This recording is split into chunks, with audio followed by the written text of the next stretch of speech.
السلام علیکم ورحمۃ اللہ وبرکاتہ۔ آپ دیکھ رہے ہیں YouTube channel the guide of Islam اور میں ہوں ماہر محمد راشد۔ میں آپ کی خدمت میں پیش کر رہا ہوں حضور اکرم صلی اللہ علیہ وسلم کا آخری خطبہ یعنی حجۃ الوداع۔ اس طرح کی مزید ویڈیو دیکھنے کے لیے ہمارے چینل کو سبسکرائب کریں اور بیل آئیکن پریس کریں۔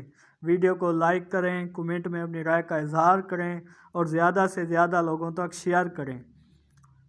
شکریہ۔ ویڈیو کرتے ہیں شروع۔ حجۃ الوداع۔ اسی سال ہمارے پیارے نبی صلی اللہ علیہ وسلم حج کو تشریف لے گئے۔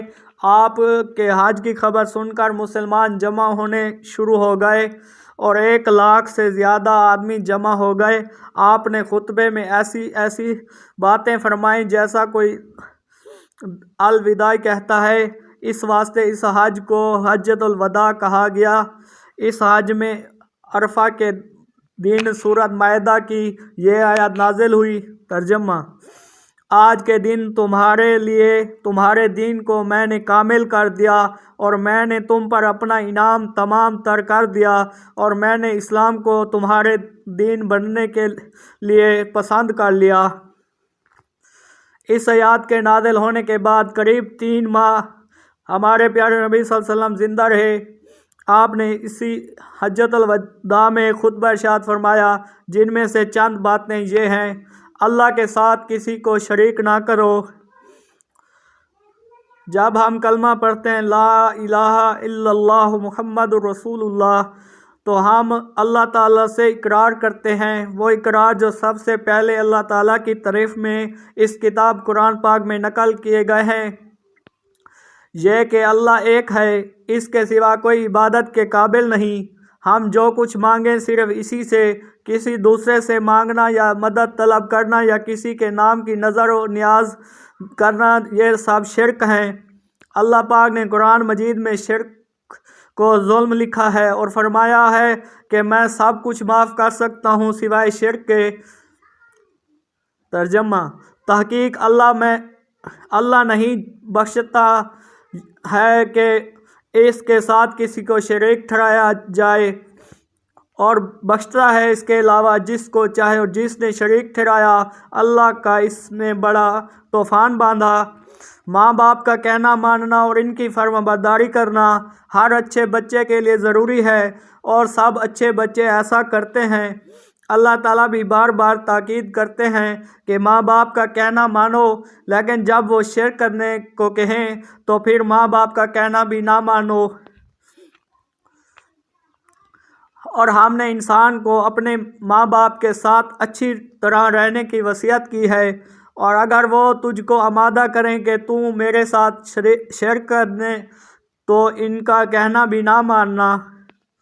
دنیا میں اللہ کے نیک بندے گزرے ہیں، وہ اپنی اولاد کو سب سے پہلے یہی تعلیم دیتے تھے کہ بیٹا تم اللہ کے ساتھ کسی کو شریک نہ کرنا۔ حضرت لقمان علیہ السلام کا قصہ آپ پہلے سن چکے ہیں۔ انہوں نے اپنے بچے سے کہا، اور جب کہا لقمان نے اپنے بیٹے کو، جب اس کو سمجھانے لگا، اے بیٹے شریک نہ ٹھہرائیو اللہ کا، بے شک شریک بنانا بڑا بے انصافی ہے۔ شرک کرنے والے کے اور دوسرے نیک اعمال بھی ختم ہو جاتے ہیں۔ اگر تم نے شریک مانا تو تیرے عمل بیکار جائیں گے، تو خسارہ والوں میں سے ہو جائے گا۔ نماز ہمارے دین کا ستون ہے۔ جس طرح ستون کے بغیر کوئی عمارت باقی نہیں رہتی، اس طرح نماز کے بغیر دین قائم نہیں رہتا۔ وہ لوگ کہ اگر ہم ان کو ملک میں حکومت دیں، نماز کھڑی کریں اور زکوٰۃ دیں اور بھلے کام کا حکم کریں اور برے کاموں سے منع کریں، اور آخر ہر کام اللہ کے اختیار میں ہے۔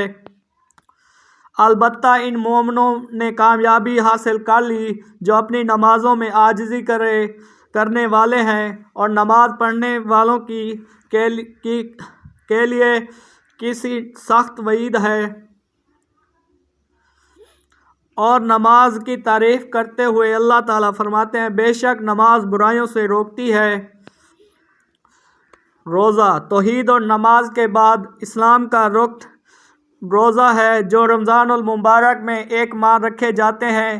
یہ ہم سب پر فرض ہیں اور ہر مسلمان کے لیے ضروری ہے کہ رمضان المبارک میں روزے رکھے۔ اے ایمان والو، تم پر روزے فرض کیے گئے ہیں جیسے تم سے پہلے لوگوں پر فرض کیے گئے تھے تاکہ تم پرہیزگار بنو۔ رمضان کا مہینہ وہ ہے جس میں قرآن نازل کیا گیا، جس میں لوگوں کے لیے ہدایت اور نشانیاں ہیں، ایسی ہدایت کی باتیں جو صحیح اور غلط میں فیصلہ کرنے والی ہیں۔ تو جو اس مہینے کو پائے روزے رکھے۔ زکوٰۃ اسلام کا چوتھا فریضہ زکوٰۃ ہے۔ قرآن پاک میں بہت جگہ نماز کے ساتھ زکوٰۃ دینے کی تاکید آئی ہے۔ ہم کو اس سے غافل نہیں ہونا چاہیے۔ جس کے پاس 100 روپے ہوں اس کو 2.5 روپے زکوٰۃ غریبوں کو دینی چاہیے۔ اگر لوگ اپنی زکوٰۃ دیتے رہیں تو مسلمانوں میں کوئی غریب نہ رہے۔ ہم نے اپنے اصولوں کو چھوڑ دیا اور ہم دوسروں کی طرف دیکھتے ہیں، حالانکہ یہ سب طریقے اللہ سے دور لے جانے والے ہیں۔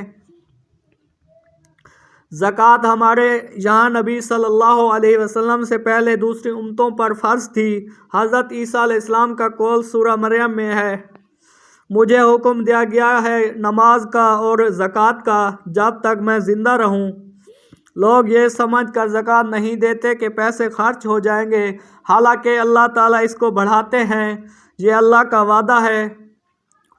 قرآن مجید میں اللہ میاں کا وعدہ غلط نہیں ہو سکتا۔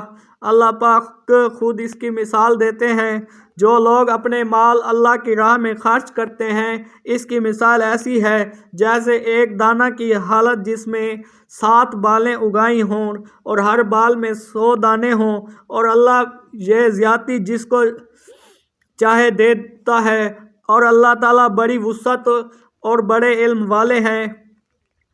اللہ تعالیٰ نے اس مثال میں ہم کو بتایا ہے کہ جس طرح ایک اناج کا دانہ زمین میں بویا جاتا ہے اور بظاہر یہ معلوم ہوتا ہے کہ وہ دانہ زمین میں دفن ہو گیا، لیکن اللہ اس اناج کے دانے میں سے ایک پودا پیدا کرتے ہیں جس میں 7 بالیں ہوتی ہیں اور ہر بال میں تقریباً 100 دانے ہوتے ہیں۔ اس طرح لوگ زکوٰۃ دیتے ہیں یا خیرات دیتے ہیں تو بظاہر یہ معلوم ہوتا ہے کہ وہ پیسہ جاتا رہا، وہ پیسہ جاتا نہیں ہے۔ اللہ تعالیٰ اس پیسے کو کئی گنا کر کے اس آدمی کو واپس کرتے ہیں۔ تم نے دیکھا کہ مالدار ہونے کا یہ کیسا اچھا طریقہ ہے، اور ساتھ ساتھ اللہ کی رضا بھی، گویا آم کے آم اور گٹھلیوں کے دام۔ حج اسلام کا 5واں رکن حج ہے۔ جس کے پاس اتنے پیسے ہوں کہ حج کر سکے، اس پر حج کرنا فرض ہے۔ مکہ معظمہ جا کر عرفات میں جمع ہونا اور اس کے سب ارکان ادا کرنے کو حج کہتے ہیں۔ یہ حج جیسا کہ تمہیں معلوم ہے بقر عید کے عرفہ والے دن ہوتا ہے۔ اس روز تمام دنیا سے مسلمان جوک در جوک ہوائی جہازوں میں، پانی کے جہازوں میں، مختلف سواریوں میں اور پیدل لوگ لاکھوں کی تعداد میں عرفات کے میدان میں جمع ہو کر اللہ تعالیٰ سے دعا مانگتے ہیں، اور اللہ تعالیٰ بھی کہتے ہیں جس نے حج کر لیا میں اس کے تمام عمر کے گناہ معاف کر دیتا ہوں۔ آپ کو معلوم ہے کہ مکہ معظمہ میں خانہ کعبہ ہے۔ جس طرح ہم منہ کر کے نماز پڑھتے ہیں، اس کو بیت اللہ یعنی اللہ پاک کا گھر کہتے ہیں۔ اللہ تعالیٰ کے حکم سے یہ گھر حضرت ابراہیم علیہ السلام نے بنایا تھا۔ حاجی اور دیگر مسلمان رات دن اس کا طواف کرتے رہتے ہیں اور دعائیں مانگتے رہتے ہیں۔ اس طرح جس طرح ایک پروانہ روشنی کے گرد گھومتا رہتا ہے، اس طرح اللہ میاں کے عاشق اس گھر کے گرد گھومتے ہیں، اس کی تعریف بیان کرتے رہتے ہیں۔ جب ہمیں اس فرض کو ادا کرنے کی طاقت ہو تو اس فرض کو ضرور ادا کرنا چاہیے۔ ہمارے پیارے نبی صلی اللہ علیہ وسلم نے فرمایا، جس کا مطلب یہ ہے کہ جس پر حج فرض ہوا اور اس نے نہ کیا تو وہ یہودی ہو کر مرے یا نصرانی ہو کر مرے۔